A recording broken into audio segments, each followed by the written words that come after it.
1 year ago, in November 2013, 200 people met here in Johannesburg to start this process towards a world citizens movement. And we started with exploring our joint vision, which was resulted in the elaboration of this Johannesburg Compass, questions and orientations, which is not a policy document, not a typical NGO declaration, but really sets a different spirit by asking different kind of questions about our values, about how we relate to each other with the planet. And building on this experience last year, we moved now on to learning from the grassroots, opening perspectives, in particular of NGO people, civil society people who are not so much connected with the movements, the popular movements, the grassroots and so on, to learn from grassroots experience like Transition Town, like the Barefoot Guide Connection,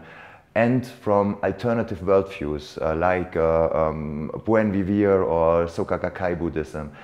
And from this we moved on in this threefold process from vision to learning, to linking and action. And I'm very happy to see that very interesting and concrete action ideas emerged from this meeting here in Johannesburg again. Because last year we were just looking on our vision, what we have in common. Now we are really moving on to how to implement this vision. Okay, so building on the vision we have created last year,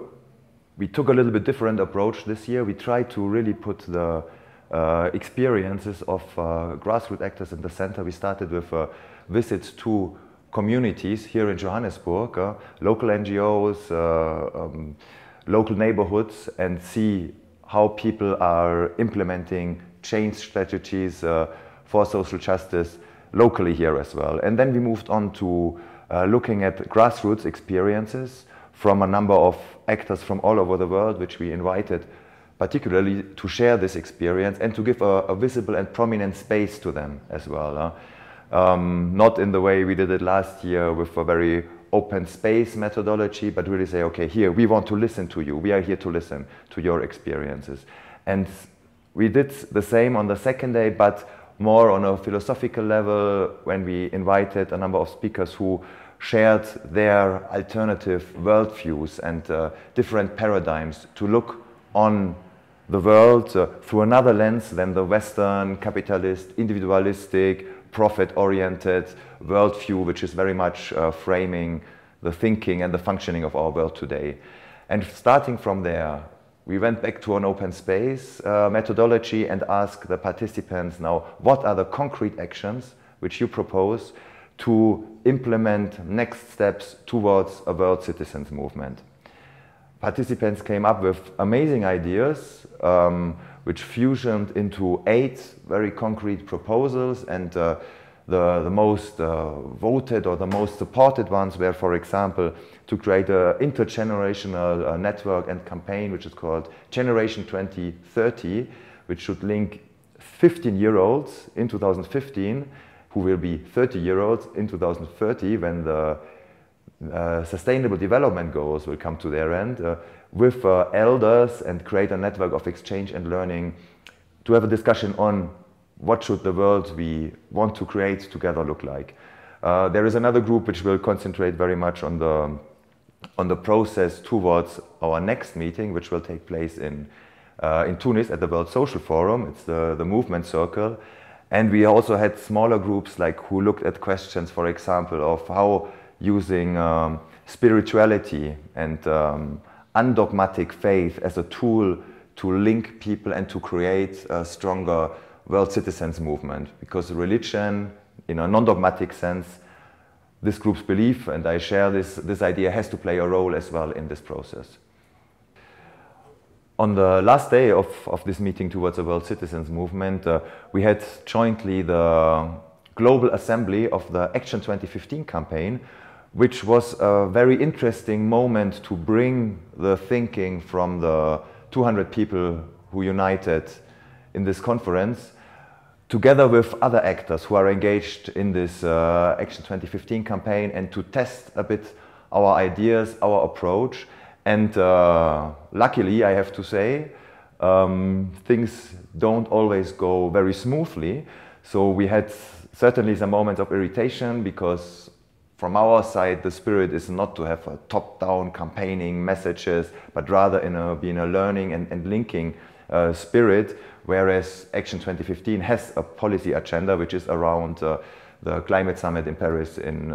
2015, and of course the UN summit, which will decide on the future of the Millennium Development Goals, the so-called Sustainable Development Goals. So the question is now, how can we use this platform and bring these groups and these different approaches also together to have a broad conversation with the public, to reach out to the people and not to stay in our cozy group of 200 people, but also not to stay in the group of established development NGOs who do another campaign, because we believe we have to engage with the citizens on these conversations. What is the good life and what should the world we want look like in 2015, but certainly also beyond in the long term. Starting from here, the next encounter is already planned. It will take place at the World Social Forum, this big gathering of activists, civil society from around the world, which take place in Tunis in end of March. And we will bring this group there, hopefully also together with the Action 2015 campaign, and try to open up the process in this linking spirit, from vision to learning to linking, to engage in these conversations with much more people who are not yet on board, because of course we don't want to stay in a group of 200 which unites every year. It has to broaden, the dialogue has to broaden, the conversation has to broaden, and the World Social Forum is certainly a great opportunity to do this. And this means that we have to translate our vision in a message which we can share, but also open the spaces to listen to the messages from others who are doing very interesting work in movements as activists, but are not necessarily connected at a global level. And the World Social Forum is certainly an opportunity for this. So over these 2 years, starting from last year's conference towards the World Citizens Movement to this year's meeting, we had united more than 400 civil society activists, movement builders, popular educators, NGO people from all over the world, from 90 different countries. And this is bringing together NGO staff from development NGOs, different types of NGOs, together with people who are engaged in movement building, in popular processes, popular uprisings in different contexts, which I believe is really the unique space we are creating here with this series of meetings and conferences, because the NGO world often is very disconnected from the social movement sides, and the other way around, with a lot of mistrust and prejudices. So here we create, I believe, a safe space for conversation, which we now, in the next steps, want to take even further in Tunis, where the variety of actors, of course, will be even